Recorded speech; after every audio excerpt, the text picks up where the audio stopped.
Right గా breaking news చూస్తున్నాం. జమ్మూ కాశ్మీర్ లో ఉగ్రవాదుల కోసం ముమ్మర వేట కొనసాగుతుంది. పుల్వామా జిల్లాలోని ధ్రాల్ ప్రాంతంలో ఉగ్రవాదులు నక్కినట్లు నిఘా వర్గాల నుంచి సమాచారం రావడంతో భద్రతా బలగాలు తనిఖీలు చేపట్టాయి. ఈ క్రమంలోనే నాదిర్ గ్రామంలో గాలింపు చేస్తూ ఉండగా ఉగ్రవాదులు కాల్పులు జరిపారు. దీంతో భద్రతా సిబ్బంది ఎదురు కాల్పులు చేపట్టారు. ప్రస్తుతం ఎన్కౌంటర్ కొనసాగుతుంది. ఇక ఇప్పటి వరకు ఉగ్రవాది హతమైనట్లు తెలుస్తోంది. జైషే మహమ్మద్ ముఠాకు చెందిన మరో ముగ్గురు ఉగ్రవాదులు కూడా చిక్కినట్లు సమాచారం. కాగా జమ్మూ కాశ్మీర్లో ఎన్కౌంటర్ జరగడం 48 గంటల్లో ఇది రెండోసారి. షోపియాన్ ప్రాంతంలోని జిన్ పాథర్ కెల్లార్లో చోటు చేసుకున్న ఎదురు కాల్పుల్లో ముగ్గురు ఉగ్రవాదులను భద్రతా బలగాలు మట్టుపెట్టాయి. వీరిని లష్కరే తయ్యిబాకు చెందిన ముఠా సభ్యులుగా గుర్తించారు. ఇక కశ్మీర్ లోయలో పలు దాడులకు పాల్పడినట్లు భద్రతా బలగాలు వెల్లడించాయి.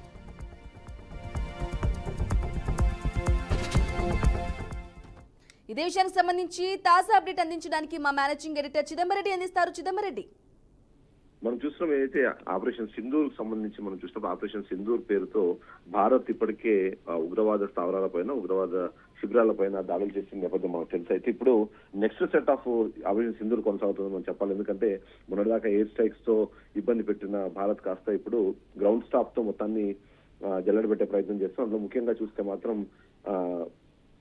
పుల్వామా జిల్లాలోని త్రాల్ ప్రాంతంలో ఉగ్రవాదులు నక్కినట్టుగా నిఘా వర్గాలకు సమాచారం రావడం, అంతేకాకుండా నాదిర్ గ్రామంలో కూడా ఉన్నారు అన్న అనుమానంలో వాళ్ళు అక్కడ వెళ్తున్న నేపథ్యంలో అక్కడ నక్కి ఉన్న ఎవరైతే తీవ్రవాదులు ఉన్నారో తీవ్రవాదులు భద్రతా బలగాల మీద కాల్పులు జరిపే ప్రయత్నం చేయడము, ఇమ్మీడియట్లీ భద్రతా బలగాలు కూడా వాటిపైన రెస్పాండ్ అయిన సిచ్యువేషన్ మనకు కనిపిస్తుంది.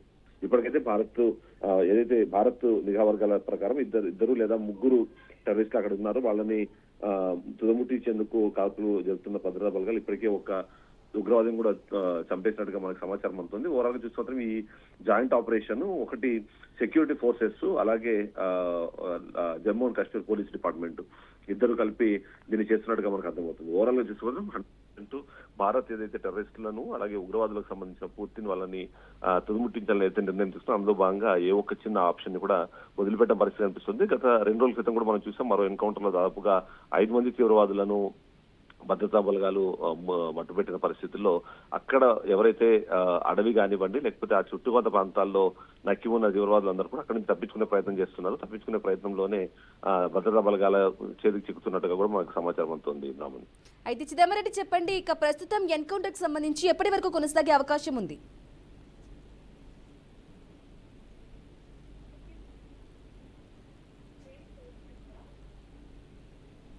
Right, Chidambareddy, thank you for the updates.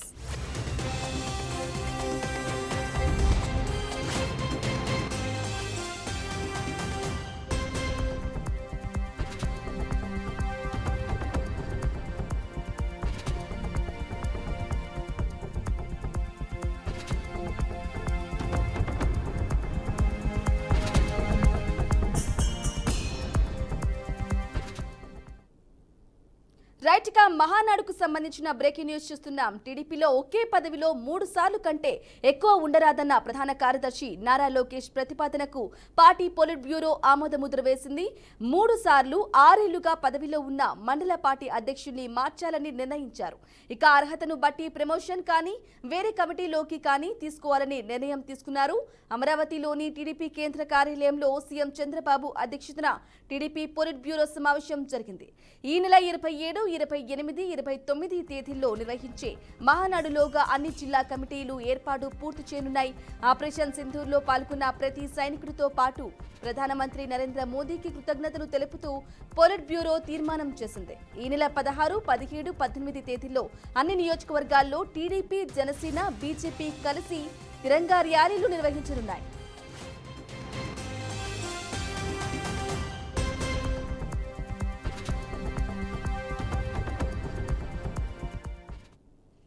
ఇక సంక్షేమ పథకాలకు సంబంధించి క్యాలెండర్ విడుదల చేయనున్నారు. ఈ అంశంపై పొలిట్ బ్యూరోలో చర్చించనున్నారు. నెలవారీగా అందే సంక్షేమ పథకాలపై క్యాలెండర్ రూపకల్పనకు పొలిట్ బ్యూరో నిర్ణయం తీసుకుంది. ఇక ముందుగానే దీపం పథకం నగదు చెల్లింపులు చేరున్నారు. అలాగే లబ్ధిదారుల ఖాతాల్లో సిలిండర్ బుకింగ్ కంటే ముందే నగదు చెల్లించాలని నిర్ణయించారు. ఏడాదిలో 3 సిలిండర్ల నగదును ఒకేసారి చెల్లించనున్నారు. లబ్ధిదారులు సిలిండర్ ఎప్పుడు బుక్ చేసుకున్నా సిలిండర్ తీసుకోకపోయినా 3 సిలిండర్ల నగదు ఒకేసారి వారి ఖాతాలో వేరున్నారు. ప్రభుత్వం ఏర్పడి జూన్ 12కు ఏడాది పూర్తవుతున్న సందర్భంగా 1,00,000 మంది ఒంటరి మహిళలు వితంతువులకు పెన్షన్లు ఇవ్వాలని పొలిట్ బ్యూరో నిర్ణయం తీసుకుంది. 1,00,000 మంది ఒంటరి మహిళలు వితంతువులకు గత ప్రభుత్వం నిలుపుదల చేసిన పెన్షన్లు పునరుద్ధరించనున్నారు. అలాగే తల్లికి వందనం, అన్నదాత సుఖీభవ పథకాలు జూన్ 12న ప్రారంభించబోతున్నారు. అలాగే మహిళలకు ఉచిత బస్సు ప్రయాణం 2 నెలల్లో ప్రారంభించేలా చర్యలు చేపట్టాలని పొలిట్ బ్యూరో డిసైడ్ అయింది.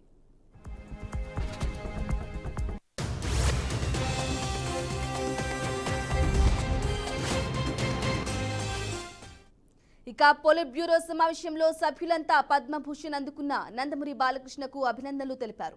3 రోజుల పాటు మహానాడు నిర్వహించాలని పొలిట్ బ్యూరోలో నిర్ణయం తీసుకున్నారు. కడపలో సరైన సౌకర్యాలు లేకపోయినా అక్కడే మహానాడు నిర్వహించాలని నిర్ణయించినట్లు పార్టీ అధ్యక్షుడు పల్లా శ్రీనివాసరావు తెలిపారు.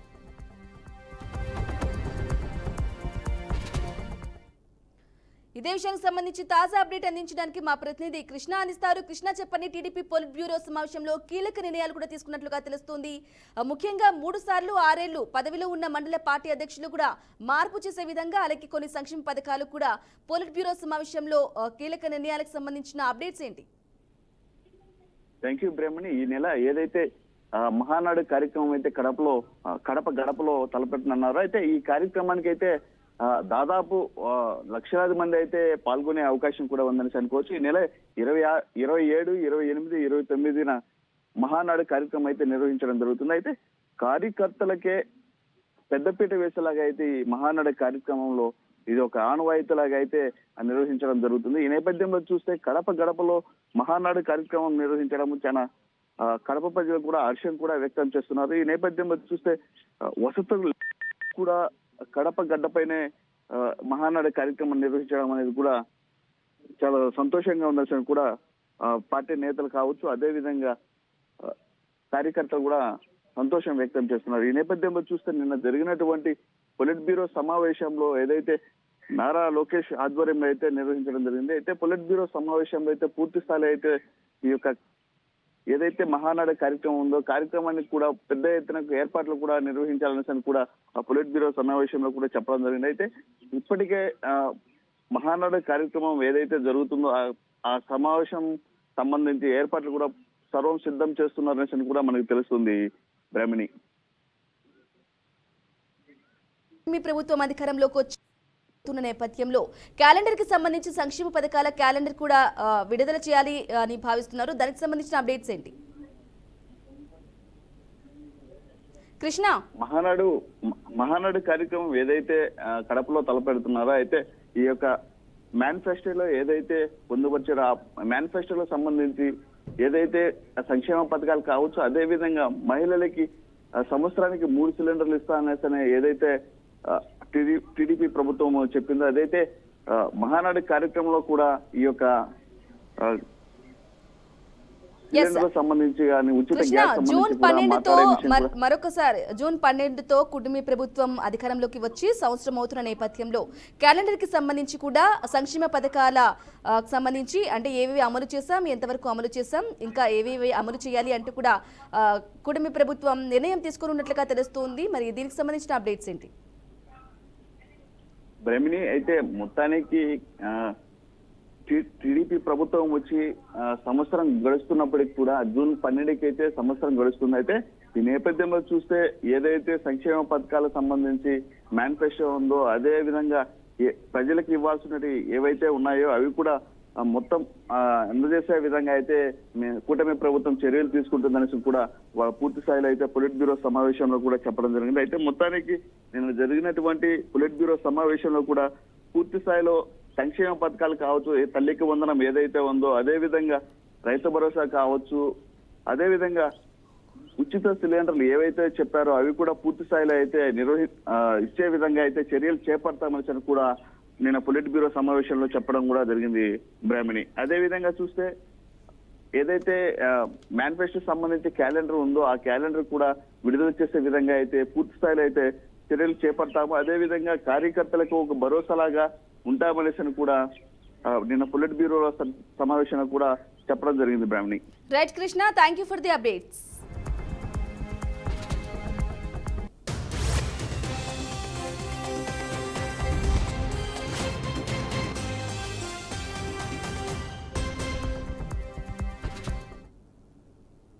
రైట్ గా ఎన్కౌంటర్ కి సంబంధించిన బ్రేకింగ్ న్యూస్ చూస్తున్నాం. తెలంగాణ ఛత్తీస్గఢ్ రాష్ట్రాల సరిహద్దులోని బీజాపూర్ జిల్లాలో భద్రతా బలగాలు మావోయిస్టులకు గట్టి ఎదురుదెబ్బ తగిలేలా చేశాయి. ఉసురు పోలీస్ స్టేషన్ పరిధిలోని కరేకుట్ట కేంద్రంగా చేపట్టిన ఆపరేషన్ లో 20 రోజుల్లో మొత్తం 31 మంది మావోయిస్టులు మరణించినట్లు CRPF DG GP Singh, Chhattisgarh DGP Arun Dev Gautam ప్రకటించారు. ఈ ఆపరేషన్ కు సంబంధించిన వివరాలను బీజాపూర్లో ఏర్పాటు చేసిన మీడియా సమావేశంలో వారు వెల్లడించారు.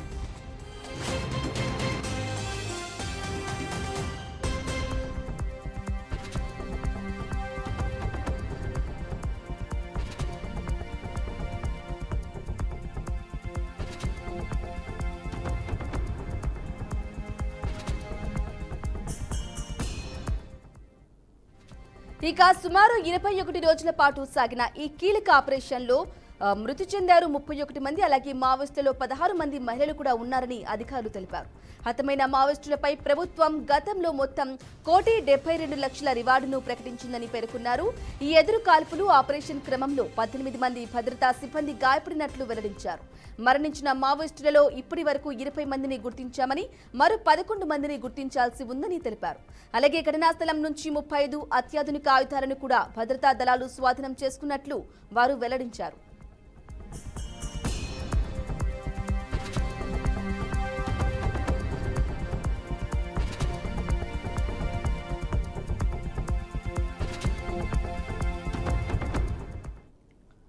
అలాగే ఈ ఏడాది ఏప్రిల్ 21వ తేదీన ప్రారంభమైన కరేకుట్ట ఆపరేషన్ మే 11వ తేదీ వరకు కొనసాగిందని ఉన్నతాధికారులు స్పష్టం చేశారు. మావోయిస్టు వ్యతిరేక కార్యకలాపాలలో భాగంగా ఈ సంవత్సరం ఇప్పటి వరకు మొత్తం 174 మంది కరుడుగట్టిన మావోయిస్టుల మృతదేహాలను స్వాధీనం చేసుకున్నట్లు వారు ఈ సందర్భంగా తెలిపారు. రైట్, ఇక ఇదే విషయానికి సంబంధించి తాజా అప్డేట్ అందించడానికి మా ప్రతినిధి శ్రీనివాస్ అందిస్తారు. శ్రీనివాస్, చెప్పండి, ఆపరేషన్ కగార్కి సంబంధించిన డీటెయిల్స్ ఏంటి? ఆపరేషన్ కర్రగుట్టలోని 32 మంది మావోయిస్టులు హతం చేశారు. 21 రోజుల్లోని 31 మంది మావోయిస్టులను ముట్టి మే 11న ముగిసిన ఆపరేషన్ బ్లాక్ ఫారెస్ట్ వెల్లడించినటువంటి CRPF DGP Singh, Chhattisgarh DGP Arun Gautam సుమారు 21 రోజుల పాటు సాగిన కర్రగుట్టల ఆపరేషన్ సంబంధించి 3 వారాల్లో 28 సార్లు ఎదురుకాల్పులు మృతి చెందిన మావోయిస్టులు 20 మంది గుర్తించారు. డీజీపీ అరుణ్ ఎల్ఎల్ఆర్ సంబంధించినటువంటి ఇన్ఫాస్ట్ కన్సల్టెంట్ రైఫిల్స్, బిఆర్ఎఫ్ లాంఛనాలకు సంబంధించి 35 ఆయుధాలను కూడా స్వాధీనం చేసుకున్నటువంటి పరిస్థితి. 15 మందు పాత్రలను డెవలప్ చేశాము. డీజీపీ అరుణ్ పూర్తి స్థాయిలో చూసినట్లయితే బీజాపూర్ జిల్లాలోని నేషనల్ పార్క్స్, నారాయణపూర్ జిల్లా పరిధిలోని కొనసాగుతున్న భద్రతా బలగాలు ఇప్పటి వరకు కర్రగుట్టలో జరిగినటువంటి ఈ విషయాలన్నింటికి చూసినట్లయితే కేంద్రం సంబంధించినటువంటి విషయాలైతేనేమి, రాష్ట్ర ప్రభుత్వం ఇప్పటికీ మావోయిస్టులకు సంబంధించినటువంటి ఒక లేఖ కూడా విడుదల చేసి సంబంధించిన విషయాల గురించి, దీనికి సంబంధించి ప్రభుత్వం నుంచి ఎలాంటి స్పందన రాలేదు. ఈ ప్రభుత్వం నుంచి తెలంగాణ ప్రభుత్వం నుంచి వచ్చినా కూడా కేంద్ర ప్రభుత్వం దీనికి సంబంధించి ఏ విధంగా స్పందిస్తుంది, చర్చలకు వస్తుందా రాదనేది ఒక సందిగ్ధం మాత్రం నెలకొన్నటువంటి పరిస్థితి. తెలంగాణ వ్యాప్తంగా ఉన్నటువంటి మావోయిస్టులతో పాటు జరుగుతున్నటువంటి చర్చలకు రావాలని కూడా అభయ్ పేరుతో ఒక లేఖ అయితే విడుదల జరిగింది. ఈ లేఖకు సంబంధించి తెలంగాణ ప్రభుత్వం స్పందిస్తుందా, లేకపోతే తెలంగాణ ప్రభుత్వానికంటే ముందస్తుగానే కేంద్ర ప్రభుత్వం నుంచి పర్మిషన్ తీసుకోవాల్సిన అవసరాలు ఏమైనా ఉన్నాయా? ఉంటే శాంతి చర్చలకు వస్తే ప్రజలు కోరిక మేరకు వస్తారా? దీనికి ఏ విధంగా ఉండబోతుంది అనేది ఒక తెలంగాణ రాష్ట్ర వ్యాప్తంగా కాదు, దేశవ్యాప్తంగా కూడా శాంతి చర్చలకు వస్తున్నటువంటి మావోయిస్టుల లేఖతోటి ఒక సంచలనం అయితే జరుగుతున్నటువంటి పరిస్థితి. ఏదేమైనప్పటికీ కర్రగుట్టలో జరిగినటువంటి అనేక విషయాలని ఇప్పటి వరకు చూసుకున్నట్లయితే మావోయిస్టు సంబంధించినటువంటి కర్రగుట్టలో 31 మంది హతమయ్యారు. అంతకు సంబంధించినటువంటి సిఆర్పీఎఫ్ సంబంధించిన బలగాలు కూడా కొంతమంది మృతి చెందడం కూడా జరిగింది. 21 రోజులుగా జరిగినటువంటి ఈ కర్రగుట్టల ఆపరేషన్ మాత్రం 28 సార్లు ఎదురుకాల్పు కూడా జరిగినట్లు కూడా అధికారికంగా ధృవీకరించారు. దీనికి సంబంధించి పూర్తి స్థాయిలో రాష్ట్ర ప్రభుత్వమే కావచ్చు, కేంద్ర బలగాలకు సంబంధించినటువంటి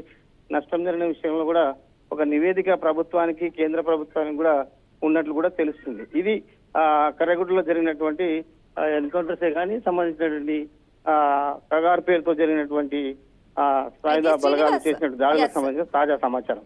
శ్రీనివాస్, చెప్పండి. అలాగే ఇప్పుడు లక్షల రివార్డులు ఉన్న కీలక నేతలు కూడా ఈ ఎన్కౌంటర్ లో చనిపోయినట్టుగా తెలుస్తుంది. మరి దానికి సంబంధించిన అప్డేట్స్ ఏంటి? తెలంగాణలోని మావోయిస్ట్ పార్టీ కీలకంగా చూసినట్లయితే కేంద్రానికి సంబంధించినటువంటి నాయకత్వం కావచ్చు, దీనికి సంబంధించినటువంటి బలగాలు ఎప్పటికప్పుడు కూబింగ్ చేపడుతున్నటువంటి క్రమంలో కూడా కేంద్ర బలగాలకు తారసపడ్డటువంటి కేంద్ర పార్టీ మావోయిస్ట్ పార్టీ నాయకులు కావచ్చు, రాష్ట్ర స్థాయిలో ఉన్నటువంటి క్యాడరే కావచ్చు, అనేక సార్లు గాను ఎదురెదురు కాల్పుల్లో అనేక మంది మృతి చెందారు. ఈ మృతి చెందిన వారికి కూడా రాష్ట్ర ప్రభుత్వం కూడా ఒక సంబంధించిన వాళ్ళ మీద టార్గెట్ గా పెడుతూ కొంత రివార్డు కూడా ఇవ్వడం జరిగింది. ఈ రివార్డు లో కీలకంగా వ్యక్తులే ఈ సంబంధించినటువంటి దాడుల్లో మృతి చెందారు. దీనికి సంబంధించి చూసినట్లయితే ఇప్పటికీ ఒక్కొక్కరి పేరు మీద 20 లక్షలు 60 లక్షలు ఉన్నటువంటి పరిస్థితి. ఇలాంటి వారిని కూడా మట్టు పెట్టినటువంటి కేంద్ర బలగాలు సిఆర్పిఎఫ్ దీనికి సంబంధించిన రివార్డును కూడా కేంద్ర ప్రభుత్వమే డిపెండ్ చేస్తుందా లేదా రాష్ట్ర ప్రభుత్వాలకు సంబంధించి చూస్తారు అనేది కూడా ఒక చర్చ అయితే జరుగుతున్నటువంటి పరిస్థితి. Right Srinivas, thank you for the updates.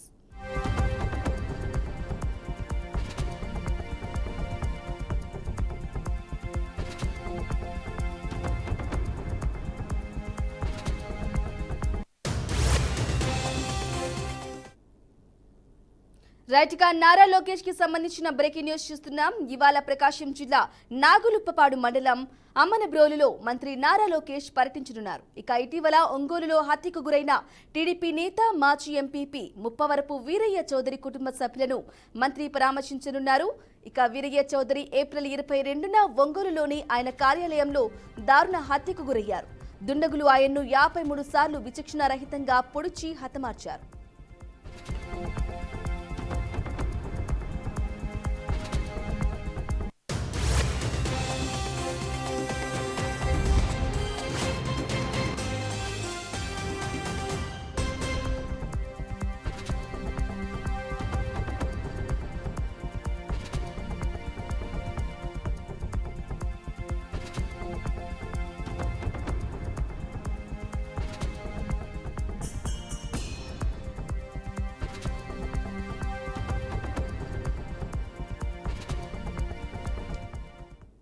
Right, breaking news చూస్తున్నాం. ప్రకాశం జిల్లాలో నేడు మంత్రి నారా లోకేష్ పర్యటించబోతున్నారు. ఇదే విషయానికి సంబంధించి తాజా అప్డేట్ అందించడానికి మా బ్యూరో చీఫ్ సాంబశివరావు అందిస్తారు. సాంబశివరావు, చెప్పండి, వీరయ్య చౌదరిని మరణించిన నేపథ్యంలో వారి కుటుంబాన్ని పరామర్శించినట్లుగా తెలుస్తోంది. అప్డేట్స్ ఏంటి?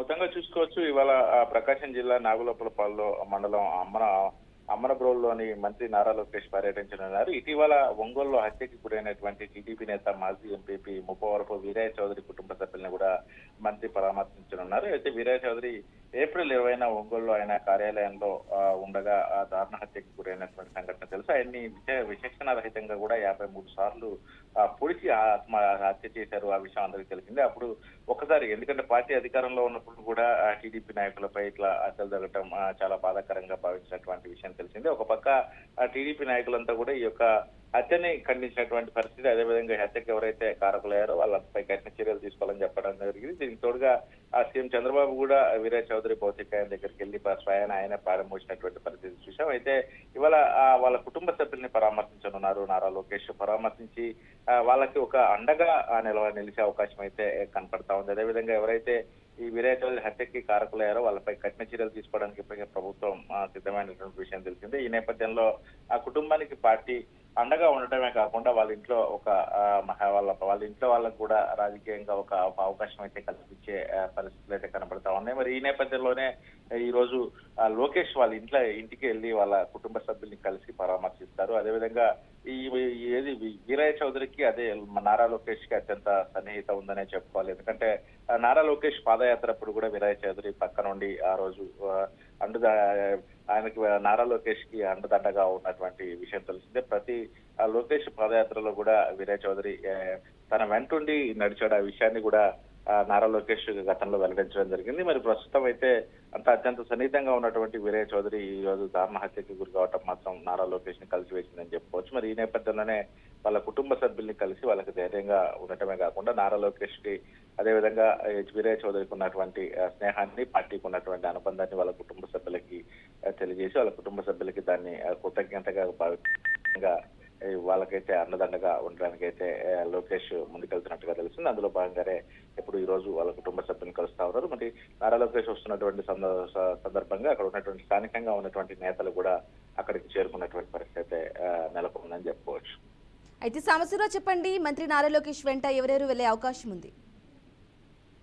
నారా లోకేష్ ప్రస్తుతం అయితే నారా లోకేష్ ఒక్కరే వెళ్తున్నట్టుగా తెలుస్తా ఉంది. మరి నారా లోకేష్ తో పాటు అక్కడ ఉన్నటువంటి స్థానికంగా ప్రకాశం జిల్లాలో ఉన్నటువంటి గొట్టిపాటి రవికుమారు, అదేవిధంగా మంత్రి గొట్టిపాటి రవికుమారు, మరి కొంతమంది టీడీపీ నేతలు, ప్రస్తుతం ఉన్నటువంటి ప్రకాశం జిల్లాలో ఉన్నటువంటి కొంతమంది ఎమ్మెల్యేలు కూడా నారా లోకేష్ వెంట వెళ్లే అవకాశం కనపడతా ఉంది. ఎందుకంటే స్థానికంగా ఉన్నటువంటి నేత కాబట్టి వీరేష్ చౌదరి అతనితో పాటు లోకల్ గా ఉన్నటువంటి నేతలు కూడా నారా లోకేష్ తో పాటు యొక్క కార్యక్రమానికి హాజరవుతారు. ప్రస్తుతం నారా లోకేష్ తో పాటు గొట్టిపాటి రవికుమార్, మంత్రి గొట్టిపాటి రవికుమారు, అదేవిధంగా జనార్దన్, కొంతమంది అక్కడ ఉన్నటువంటి ముఖ్య నాయకులు వెళ్లే అవకాశం అయితే కనపడతాం.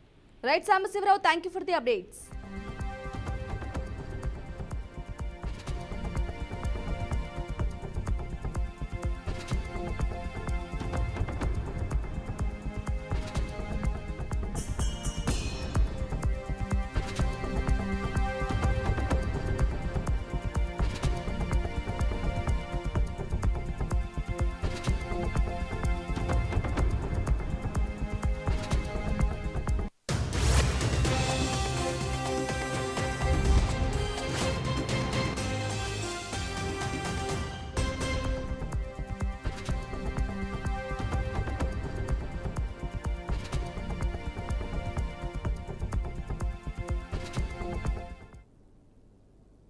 రైట్గా గత ఏడాది ఏప్రిల్లో ప్రవేశపెట్టిన పాస్పోర్ట్ సేవా కార్యక్రమం PSP వర్షన్ 2.0లో భాగంగా కేంద్ర ప్రభుత్వం ఆధునిక సాంకేతికతతో కూడిన ఈ పాస్పోర్ట్ల జారీ ప్రక్రియను అధికారికంగా ప్రారంభించింది.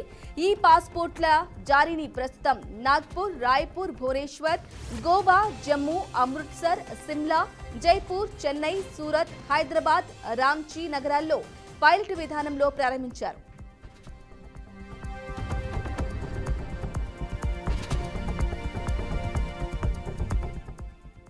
ఇక త్వరలోనే రాష్ట్ర వ్యాప్తంగా, దేశవ్యాప్తంగా ఈ సేవలను విస్తరించేందుకు ప్రభుత్వం ప్రణాళికలు రచిస్తోంది. గత మార్చి నెలలో చెన్నైలోని ప్రాంతీయ పాస్పోర్ట్ కార్యాలయం వీటి జారీని ప్రారంభించింది. ఒక్క తమిళనాడు రాష్ట్రంలోనే ఏడాది మార్చి 22 నాటికి 20,729 ఈ పాస్పోర్ట్లు జారీ అయ్యాయి.